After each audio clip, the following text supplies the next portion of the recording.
Hello there, fellow NPCs. I'm Scythe, and today we're getting back into the house in Fata, Morgana. And, yeah, things are moving. I don't know if it's moving towards a better place, but we are now in Michelle's past when he is on better terms with Giselle. So, yeah. It's going to go downhill from here once again, and then we have looped the entire thing around, so we will see what happens. Perhaps we start a new door, or start a new story in this video. We will see. But for now, let's go. Following my reconciliation with Giselle, I started turning back to my old self. Well, I suppose that's not quite correct. I felt a comfort and peace with myself that I never had before. That may have been the first time I was really human. Having someone else around began to feel normal. It was something I was certain I would never have. It was incredible. Though to someone else, our time together may have seemed frivolous and empty, our conversations meaningless chatter. I'd never thought the day would come when someone would laugh at something I said, when someone would smile at the sight of me, however trivial. Seeing Giselle smile made me happy. Oh, darn it. Where did you get off to? Are you here? Are you in the vase? What's all the racket? Is something the matter? Ah, master. Yes, a cat. Huh? A cat? A naughty little cat's been sneaking into the cellar the past few days, so I'm trying to catch him. If you happen to come across him, don't let him get away. Right. And what will you do once you caught him? Well, I don't want to punish him, that would be mean. If he insists on coming back, I think I'll take him in and teach him how to be a house cat. You mean to keep him? Are you not fond of cats, master? I don't mind them, no. Then there you have it. I hope that he doesn't take too long to warm up to us. Maybe it'll help if you give him a name. Ooh, a name, that's a great idea. What should we call him then? You decide, master. You want me to pick a name? This is your house, after all. So it's only right you would be the one to choose. I'm not sure I follow that reasoning. What does the cat look like? Well, he's wild, so he's dirty, I guess. And he's kind of got some spots here and there. Don't call him dirty spots. Is he ugly? I'd say so, yeah. Alright then. Ugly Speckles Mark II. Really? You're going to use Mark in the year 1100? That's a name? Why on earth would you want to call something that? And what does MK2 and what does Mark II even mean? Be quiet. Oh, wait. I have questioned some of the words usage before. Is there any possibility that this is not the 11th century? Maybe that this is even further into the future, and we actually have lived in the modern day. That would be interesting. Kind of late for that kind of plot twist, though. It's on you if he runs away, master. My time with Giselle made a normal person out of me. Made me able to tell stupid jokes, to get frustrated or surprised or exasperated. I started showing actual emotion. Our silly, meaningless banter became something precious. My heart of stone began to soften. The world she created for me was what I had yearned for my whole life. Having lost half of it in prison and spent the other half playing an identity that conflicted with how I felt in my heart. It was the first time I genuinely felt like I was allowed to be myself. Jeez, you're not a kid, so don't be so picky. It's not good for you. You make a mockery of the culinary arts! I've heard quite enough, master. It sounds like I'm going to put your taste buds through some intense rehabilitation. How about this, master? Play a game against me. And of course, if you're open to it, it doesn't have to end there. Oh, I don't remember what that's meant. Okay, we can continue getting to know each other for years to come. Giselle, though I did my best to not show it, I think that I treasured our time together, even more than you did. I'd latched onto it, desperately refusing to let go. I needed it, and I needed you.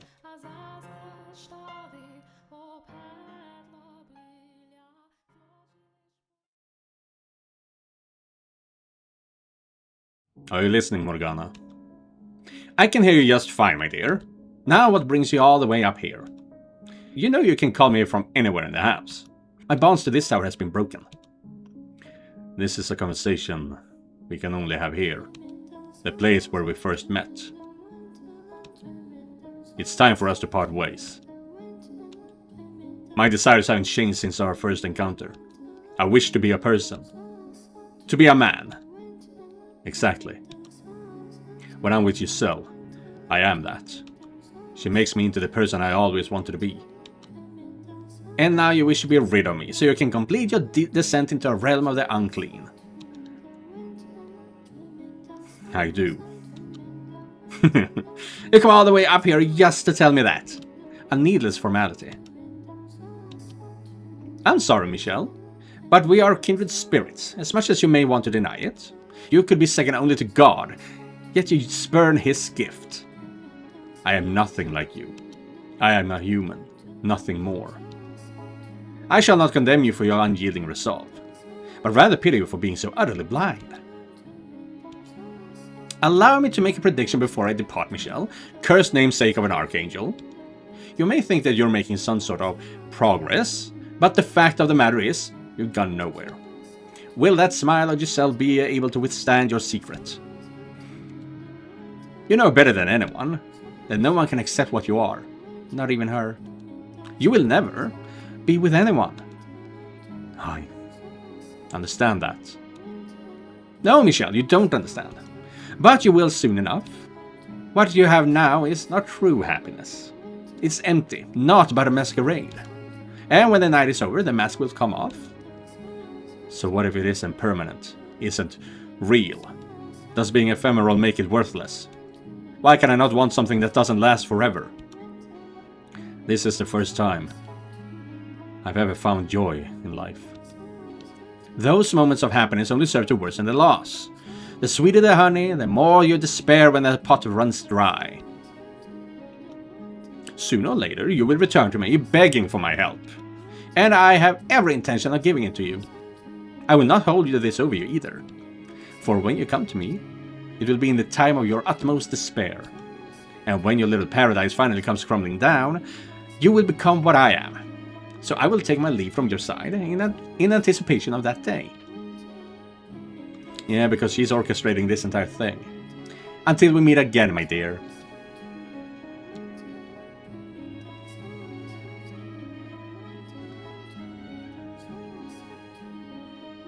Oh, hello, Master. I was just looking for you. I heated up some wine and thought you might...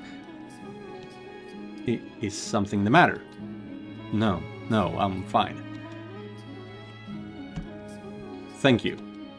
No, it's nothing. All I did was warm it up over the fire. Are you sure nothing's the matter? I shouldn't be hearing the witch's voice anymore. So yes, I am fine. Wow! That's wonderful news, Master. It is. No, I don't remember how long she had known about the witch, actually. Giselle seemed quite relieved when I informed her the witch would no longer be bothering me. I knew she didn't believe in the witch, but that wasn't what mattered. What did matter was that, despite likely questioning my sanity when I had first told her about it, she hadn't tried to pull away. She treated me the same as before. She never stopped smiling.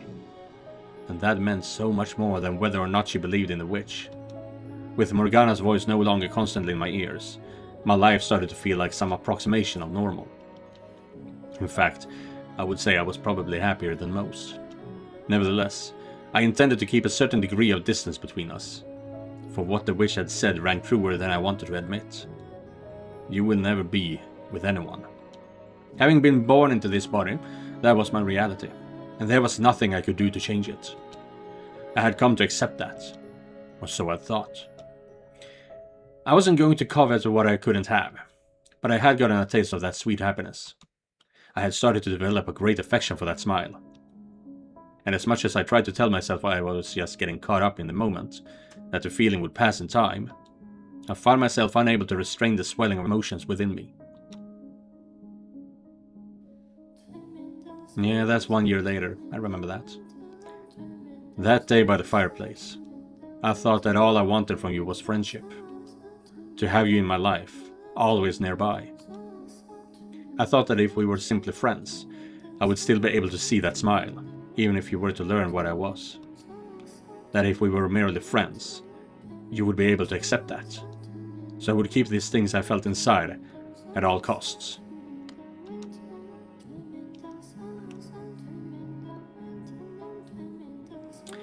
However, with each passing day, with each gentle smile, my affection for you swelled.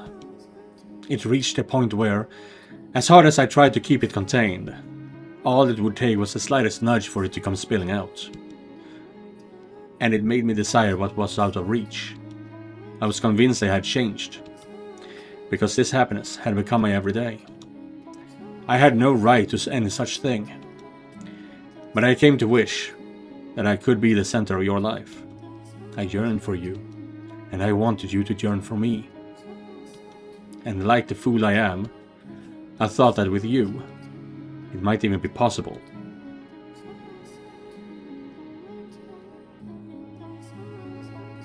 Yeah.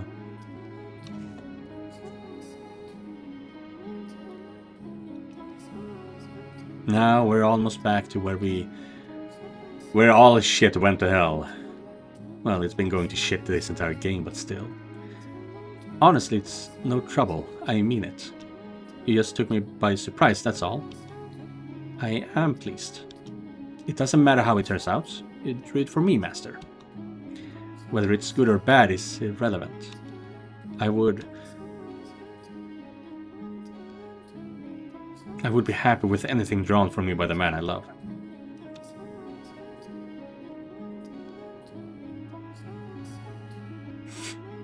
That one word sent me into emotion. For I had long since fallen deeply, utterly in love with you. And there was no escaping that.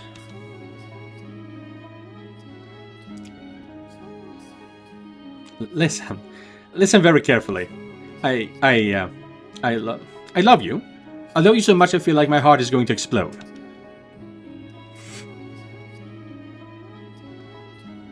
Nevertheless, there was also no escaping my past. What I was. Knowing I could never truly be with you. That I could do nothing about this body. I pushed you away. But seeing all the colors drain from your face, I knew I had to take that step. I thought that maybe you could change my world. If you really did love me as much as you said, together, we could change everything. We could walk a new path, side by side. And so, I decided to trust my heart.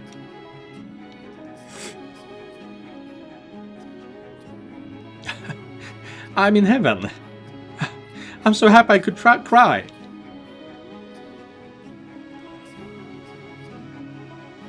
I too was elated.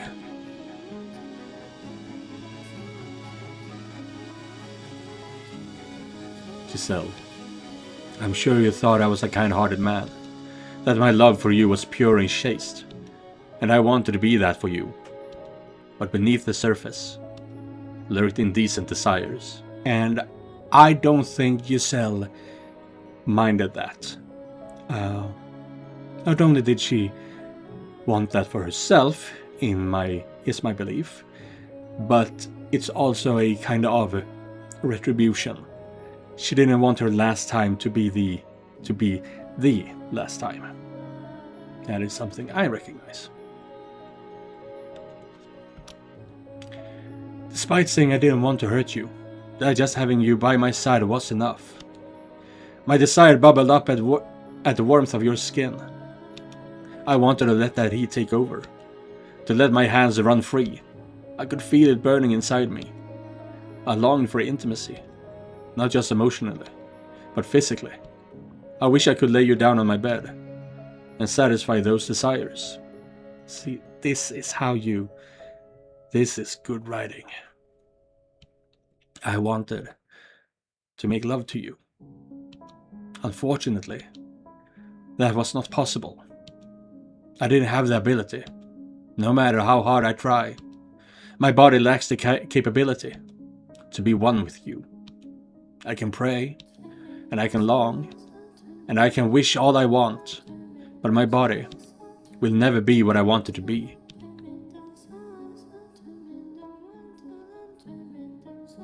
I am grey. Though I have always known my true color, I have no way of becoming it. My heart has always known what I am. But the world refuses to accept it. Every time I claim I'm normal, 5 say I'm an abomination. Brothers, sister-in-law, father, mother, 5. Would it really have been too much to ask? For me to be born normal? To let me be who I truly am? Is that really so much to ask? Things began to change when I learned my father Antonin had passed away. Georges would, I assumed, be busy preparing to take his place. And if what he had said was true, then I would be welcomed back to the estate. I would no longer be a demon child, but a member of the Bollinger family once more. Deep down, though, I couldn't completely believe it would actually happen. After 11 years in exile, I had no idea how they felt about me anymore. Would they even remember a promise they had made so long ago? Fear that they wouldn't threaten to consume me. But Giselle, as she often seemed to do, put my mind at ease. No matter where I go, you'll be there with me, Michelle. It's true, I am nervous, not knowing what the future holds. But not in a scared something bad might happen kind of way. It's more of a jittery, excited anxiousness. I'm confident the two of us can overcome anything, no matter what obstacles may come our way. Together, we can create an even more wonderful future. Could I believe her? Could I have faith in her wonderful future? That she would always be there with me? That we would return to the estate and finally move on with our lives? That together, we could create a future? No, that wasn't a question. I wanted to have faith. I wanted to believe as much as she did. I wanted to believe that, even if I was grey, I could have a normal life together with her. She had rescued me from the depths of hell, and now I wanted to make her happy.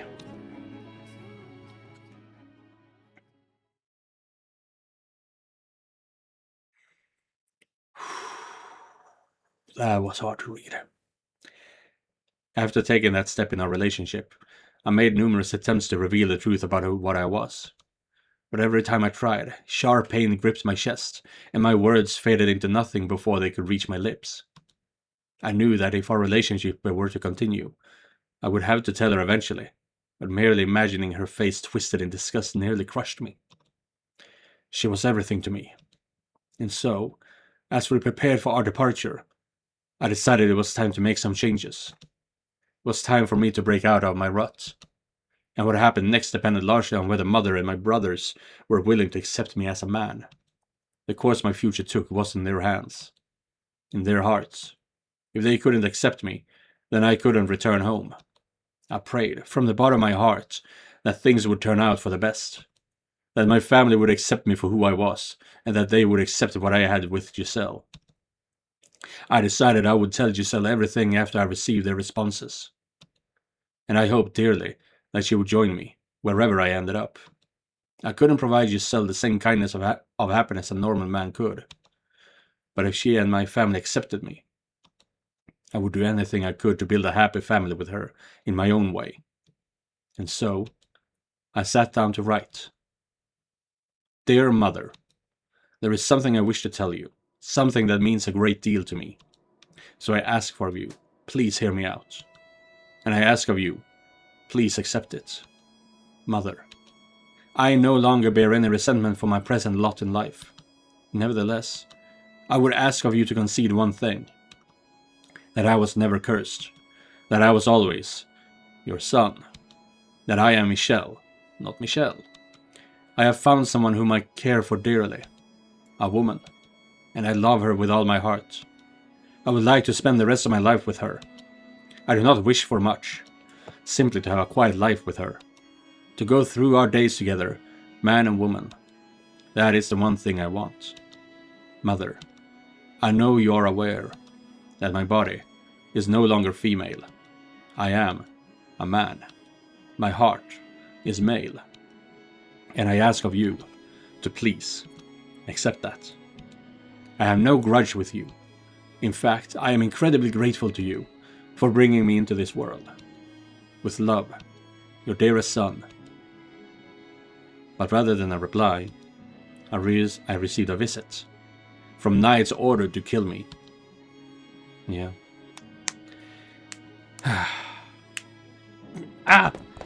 Michelle, tell me, why do you think this is your fault? What is your curse? Right, I had actually forgotten about that. That Michelle is cursed. I had forgotten about that. Your curse? It isn't just the color of your hair and eyes, is it? There's more to it, isn't there? There's something else, isn't there? Can you hear me, Morgana? Morgana! Please say something. Morgana! Your predictions, they were right.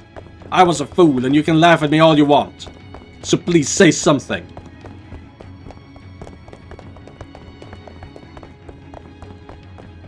Death! Death to the unholy one! Death to the heretic! Death to the witch! Ugh. Why won't you answer me, Morgana?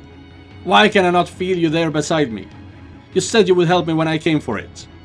Well, here I am, begging for your help. Please, come back to me, just this once. I know you're there somewhere. Please, before they break down the door. Michelle,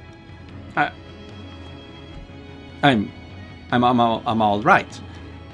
It's okay, Michelle. I am not scared. You're here with me after all. I'm fine. It's all fine. So please hold me until it's all over. Please stay with me. Michelle, my dear, why would you ever believe that fairy tale nonsense? Why would you ever think a wonderful future awaited you? Morgana.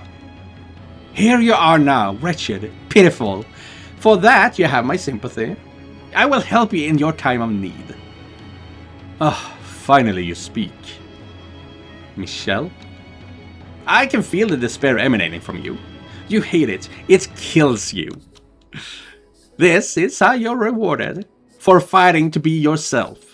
You know exactly who sent those knights, don't you? They rejected you. Rejected what you are.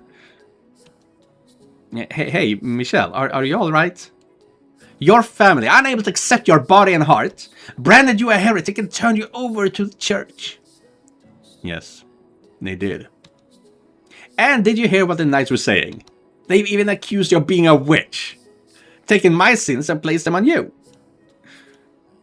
Come back to me, Michelle. You hate them, don't you? You want to curse them, don't you? You want to kill them, don't you? I shall grant you that wish.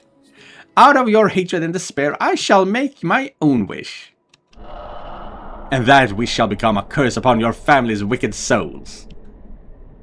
You'll grant me my wish then, Morgana. Yes, absolutely. Tell me what it is you want, my poor little darling. Michelle! Let your contempt flow free. Give me the names of those you want cursed. I want you to protect her. Excuse me? If they find her, she could be accused of abetting a witch and executed as well. So please, use your power to keep her safe. You said you would grant me my wish, did you not? That was not the wish I was hoping for. I know, but that's the wish I want you to grant. Morgana! Then offer me something in return. Such a disappointing wish will require a sacrifice. Step beyond that door, my dear, and witness ultimate despair. That was my plan anyway. So long as I am considered a heretic and marked for death, my being alive puts Giselle in danger. Indeed it does. Yet here you are, shaking like a scared little child. Of course I'm scared. There isn't a single person who doesn't fear death. Please keep her safe. You're the only one who can help me, Morgana. You have my word. From this moment, I vow to protect her life. Thank you. Giselle. Please hear me out, Giselle. I never thought anything good would become of my life. I never thought I would find anyone who truly understood me, who would be happy to have my love. And for that, I hated the world. I was in a constant torment, living in the shadows. But then, a single ray of light shone down on me. Michelle. You, Giselle. You delivered me from the darkness. I'm scared, Giselle. I'm terrified. I used to think my life was meaningless, that it didn't matter if I lived or died. But now, I can't stop shaking. That's perfectly normal. I'm scared to death too, but what scares me most is losing you. Michelle. So please, allow me to repay you. I said I would do anything for you, so let me do this. I haven't given you anything. I haven't done anything for you. So give me one final chance.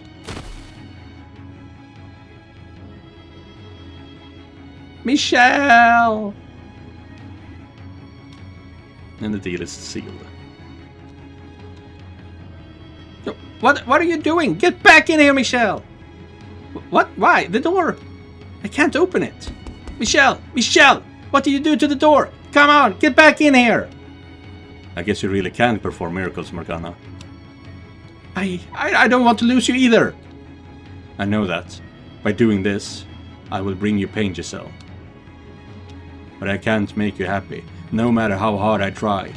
And I realize that now. Say something, Michelle. You're out there, aren't you? Please, please don't do anything rash.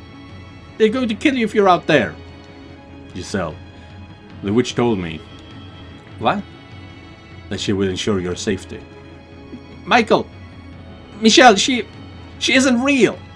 There is no witch talking to you. It's all in your head. A figment of your imagination created to alleviate your loneliness. Rest assured, she does not lie. Michelle! I pray that someday she will be able to get past this, to move on with her life. She needs to know that that's what I want. I have to find the right words. I'm pathetic. My voice is so shaky. Please listen. You are a wonderful woman, Giselle. Spirited, true to yourself, deeply sympathetic. You are not to blame for how difficult your life has been. Most of the fault lies with me and a bit of bad fortune. But that's all behind you now. Once this is over, you can start anew. What are you talking about? So, survive. Live a good, fulfilling life. Move past this. Live your life. And always love your family. I know you can do it. That is my wish for you. No, I don't want that. I want to be with you. No one else but you. I don't want to let you die. There it is! Death to the heretic! Death to the heretic! Death to the heretic! Get back in there, Michelle. Open the door! If my choice is to live on without you, I'd rather... Your scars will heal. You'll find a nice man and have a wonderful family. Why? Because you have a good family. You have a mother and a sister who love you. If you were to be executed here with me, you would be marked a heretic as well. And your family would be condemned. I don't want anyone else to suffer that kind of disgrace. But I can't tell you any of that, because I don't want you looking into why I'm a heretic. So this is where we part ways, Giselle. Thank you, Giselle, for bringing light to my world. Don't say that! The year we shared together, and the months since our relationship blossomed, have been the brightest days of my life. But if there's a next life, I hope you don't mind if I pray that we're able to meet again. And this time, that we can find each other once more, in another world, in a body that better suits me. Michelle! Michelle? Oh, they used the EL, actually, the male version. I had thought I was prepared, that I was doing something good, something I could be proud of, that I could give my life for her with head held high. But it wasn't long before I realized what the witch had meant, what she had warned me about, when she had said ultimate despair waited beyond this door. It is our holy duty as knights of the... Didier. Fuck. Didier is the one leading the squadron. It is our holy duty as knights of the church to deliver punishment unto the heathen who have made a pact with the devil. You are sentenced to death, your body to be hanged upon the cross for 3 days and 3 nights, wherein your unholy flesh shall be purified by the fires of heaven. Why? What are you doing here? I stayed up at the night, eyes wide, for the voice from within the helm. Didier belonged to my older brother. You shall now be executed. Do you have any final words? I knew well enough that Mother was not in her right mind, and while her refusal to accept me had hurt, at the same time, I expected it. It made sense to me. In her madness, Mother had declared me a heretic and reported me to the church. But Didier.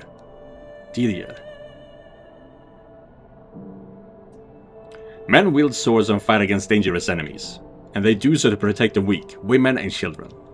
I am here to protect you and your mother. What are you doing here? Why are you pointing your sword at me?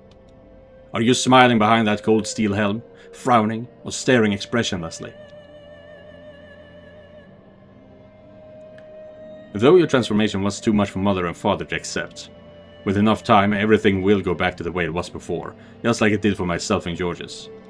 None of this is your fault. It was all unfortunate timing. You said that it would all go back to normal eventually.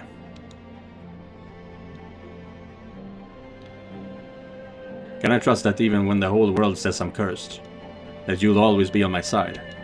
That you'll always be my brothers? Can I put my trust in you once more, Didier, Georges? You absolutely can, Michelle. I swear to God on high. Did your vow have any meaning at all?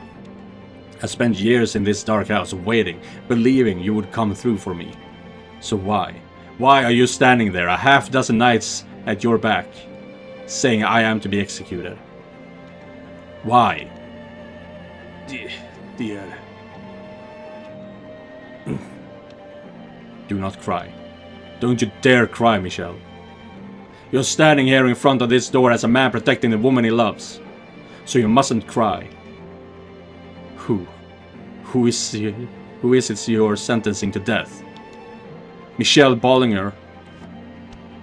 Or a demon child, naturally. Or a witch, perhaps. But why?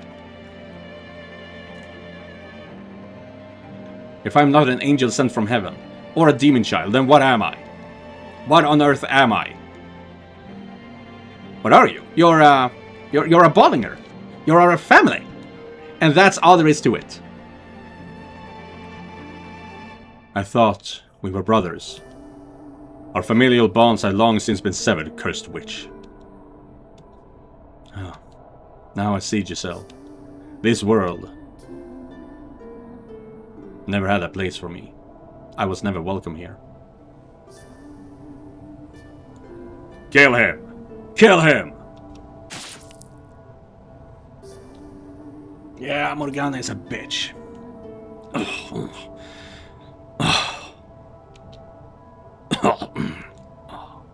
So many blades pierced my flesh.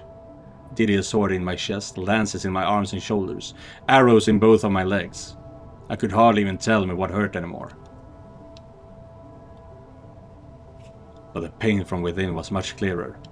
My heart cracked audibly before shattering completely. Don't cry. Do not cry. Tears will only make me feel more pitiful. So don't you cry, Michelle. Don't cry.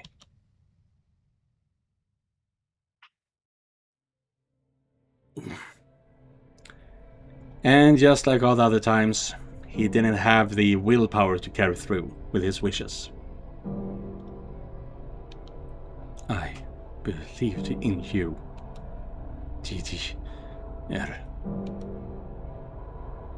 Didier. When I was younger, I idolized you. Those broad shoulders, muscular arms, gentle eyes. Everything you said. Your simple but pure desire to become a knight. I thought, if I could be like you, then I could be proud of who I was. Though that may have faded somewhat after being locked away for so long, my adoration for you never went away. I thought you, of everyone, would accept me for who I am. And I thought you would celebrate my relationship with Giselle. That you would put those big hands on my shoulders, a smile on your face, and say, I'm happy for you. That you would welcome her into the family. That we could go on outings together on cloudy days. And maybe she could make something for us. She's a pretty good cook after all. Georges would rifle through the basket before lunch, and Didier would scold him. I would be there watching, a proud smile on my face. As unlikely, as out of reach as I knew it was, I still dreamed of a life like that. I had the faintest hope. That when we saw each other again, that dream might come true. Didier, I put my faith in you.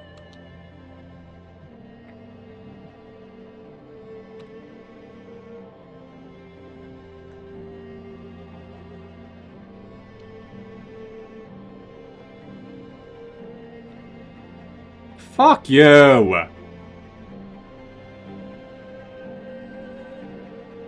That's so sad, man.